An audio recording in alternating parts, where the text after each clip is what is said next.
Hey there, Michelle Saxman here, and ready to share with you some time with Jesus Calling by Sarah Young on April the 9th. You are mine for all time. Nothing can separate you from my love. Since I have invested my very life in you, be well assured that I will also take care of you. When your mind goes into neutral and your thoughts flow freely, you tend to feel anxious and alone. Your focus becomes problem solving. To get your mind back into gear, just turn toward me, bringing yourself and your problems into my presence. Many problems vanish instantly in the light of my love because you realize you are never alone.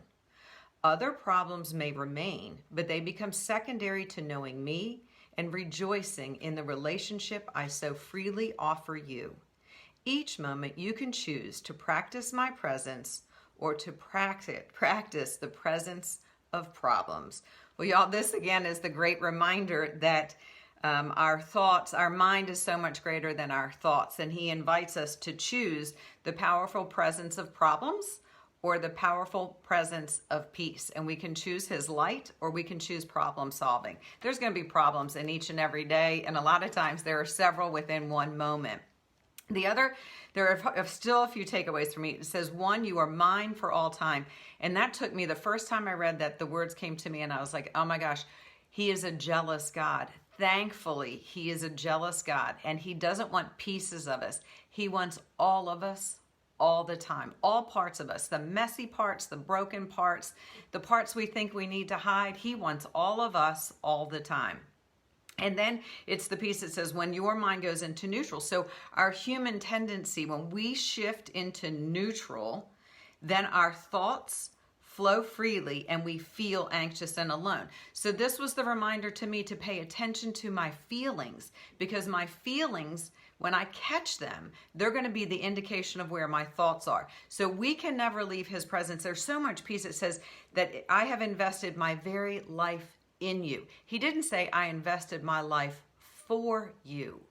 He said it is within us. And so when our thoughts, when our feelings get into a place of anxiousness, worry, anticipation, that's about future events. When it's regret, remorse, blame, and shame, it's about things in our past. But when we can capture those thoughts and then bring them into his powerful presence, that is when we can be in the moment and we get that perspective. We get to hover above our circumstances and feel his powerful presence, and then things get to take on a little bit of a new light.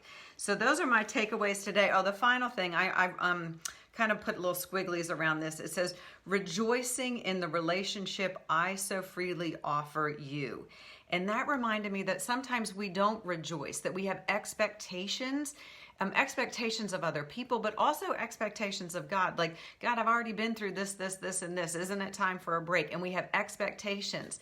And I'm just going to invite you all to kind of erase that expectation and exchange it for appreciation, because it's through gratitude that we actually get to pull ourselves back into his presence. So the attitude of gratitude does more than the mind shift. It's actually kind of a heart shift. Literally, when we allow it to sink in, we can pull ourselves back into his presence. So exchanging expectations for appreciation.